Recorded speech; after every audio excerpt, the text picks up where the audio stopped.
That is the opening line of The Trial, one of the most famous first sentences ever written. But today we are not talking about the trial.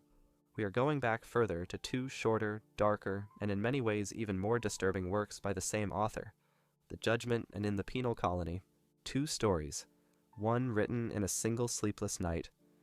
Both of them ask the same impossible question: what does it mean to be condemned, when you never understood the law, never received a fair trial, and perhaps never even committed a crime?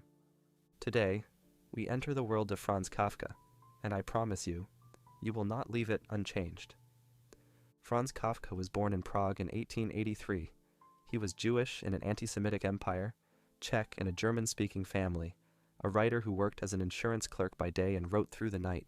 He was, in almost every sense, a man trapped between worlds, between his father's expectations and his own desires, between his need to write and his shame at writing, between life and death. He died of tuberculosis at just 40 years old. He published almost nothing in his lifetime. He instructed his best friend Max Brod to burn everything after his death. Max Brod did not obey, and because of that act of beautiful betrayal, we have Kafka. Now here is what you need to understand about Kafka's writing before we go any further. Kafka does not write allegory in the simple sense. He does not say, this character represents capitalism, or this machine represents the state. He writes situations that feel like nightmares, but nightmares so precise, so logical in their internal rules, that they feel more real than waking life. Scholars call this the Kafkaesque, a world where bureaucracy is infinite, where authority is absolute and incomprehensible, where the individual is small and guilt is everywhere, but the crime is nowhere to be found. Now, let's go to the first story. Kafka called this story a breakthrough. He felt for the first time that he had written something completely true to his own vision, and when you read it, you understand why, and why it disturbed him so deeply. Georg Bendemann is a young merchant in an unnamed city. He is writing a letter to his friend in Russia, a friend who moved away years ago and, according to Georg, has failed there. The friend is lonely, his business is struggling, he has no roots. Georg, by contrast, has everything. He has a thriving business, a beautiful fiancée, a life of comfort. He seems, on the surface, to be the successful one. He goes to tell his father he has written the letter, and this is where the story begins to break. The father's room. The father's room is dark. It hasn't been properly aired in months.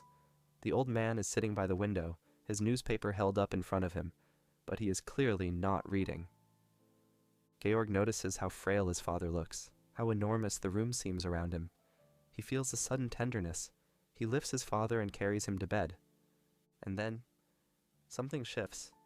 The father, who seemed barely able to stand, suddenly rises in the bed. His eyes are sharp. His voice is strong.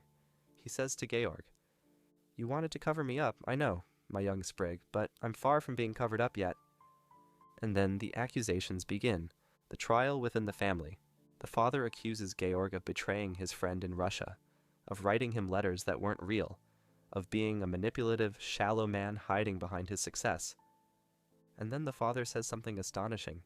He says he has been in secret correspondence with this friend all along, that he knows everything, that Georg's fiancée is nothing but a woman who lifted her skirts. Is any of this true? We don't know. Kafka doesn't tell us. The accusations come too fast, too charged, too impossible to verify. Georg, who walked into the room as a confident, successful man, finds himself reduced to nothing. He cannot argue back. He cannot defend himself. He stands before his father like a defendant before a judge, without counsel, without evidence, without even a clear charge. And the father pronounces sentence. "I sentence you now to death by drowning." Georg runs from the room, down the stairs, out of the building, across the street, to the bridge. And he jumps. His last words. "Dear parents, I have always loved you. All the same." What does it mean?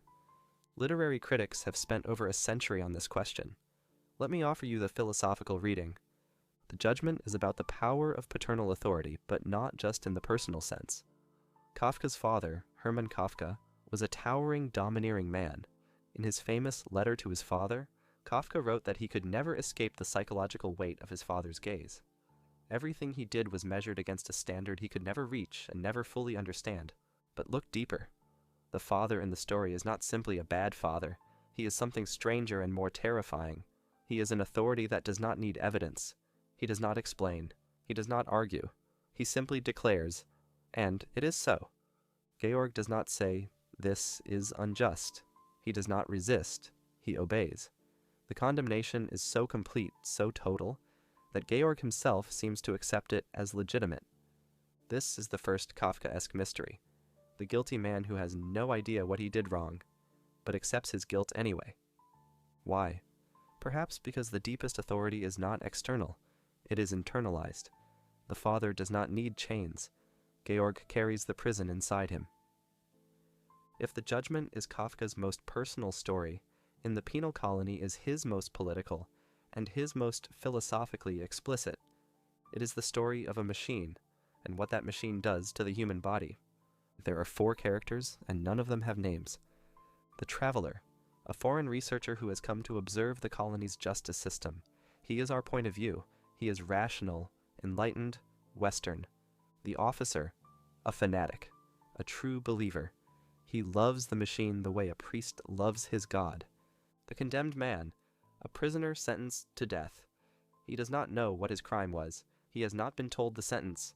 He has not had a trial. The Commandant, the power behind everything. Dead, but still, in a sense, present. The Officer explains the apparatus to the Traveler with the fervor of someone presenting the greatest invention in human history. The machine has 3 parts. The bed, where the condemned man lies strapped, the inscriber, the mechanism that controls movement, and the harrow, a glass and steel structure fitted with needles. The needles write. They write on the body of the condemned man. What do they write? The law he has broken, the commandment he violated. And here is the key, the philosophical core of the entire story. The condemned man does not know his sentence. He has not been told. He has not been given a chance to defend himself. He will not understand what is written on his body until, after 6 hours of inscription, the moment of death approaches. In that moment, the Officer says, the face lights up with a transcendent expression. The condemned man finally understands. Enlightenment through torture. Understanding through death. The law is not communicated through language. It is not explained. It is not argued. It is inscribed, carved into the flesh itself. The old Commandant and the new. The Officer worships the old Commandant, the man who designed this system. Under the old Commandant, justice was absolute, certain, beautiful in its terrible efficiency. Everyone came to watch the executions as spectacles of truth. The new Commandant is different. He finds the machine barbaric. He is considering reform. The Officer is terrified of this. And so the Officer makes a desperate plea to the Traveler. Support the old system. Speak in its defense to the new Commandant. The Traveler refuses, the Officer's final act. Faced with the abolition of everything he believes in, the Officer does something extraordinary. He frees the condemned man. He adjusts the machine. He programs it with a new inscription, and then he lies down in it himself.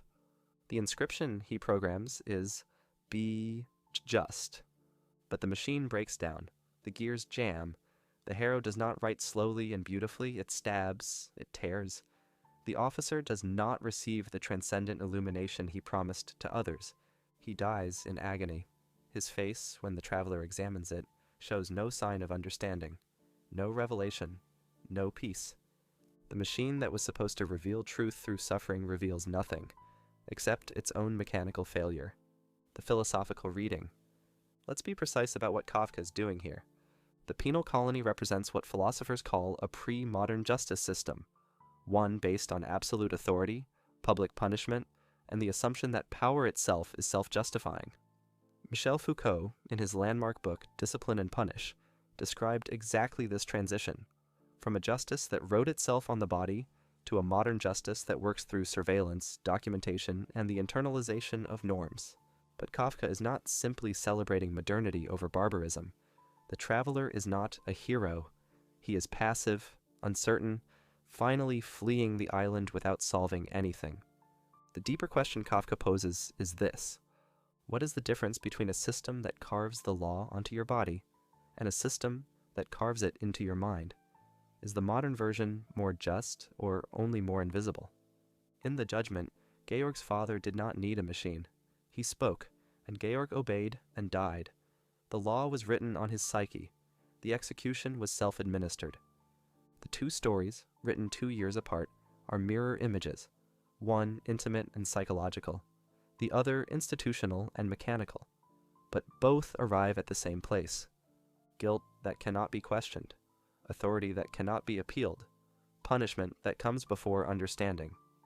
What does Kafka tell us about the world? Let me bring these two stories together and offer you what I believe is Kafka's central philosophical contribution, one that remains urgently relevant today. First, the law is real but incomprehensible. In both stories, there is a law. Georg's father operates according to some internal law of fatherhood and loyalty. The penal colony operates according to the commandments of the old commandant. But neither Georg nor the condemned soldier is ever clearly told what that law is, or how they violated it. The law exists, its power is absolute, but its content is secret. Kafka was writing in the shadow of the Austro-Hungarian bureaucracy, one of the most complex, opaque, and dehumanizing administrative systems in European history. But he was describing something universal, the experience of living inside institutions whose rules you cannot fully know. Second, guilt precedes the verdict. Both Georg and the condemned man feel, or are made to feel, guilty before any judgment is rendered.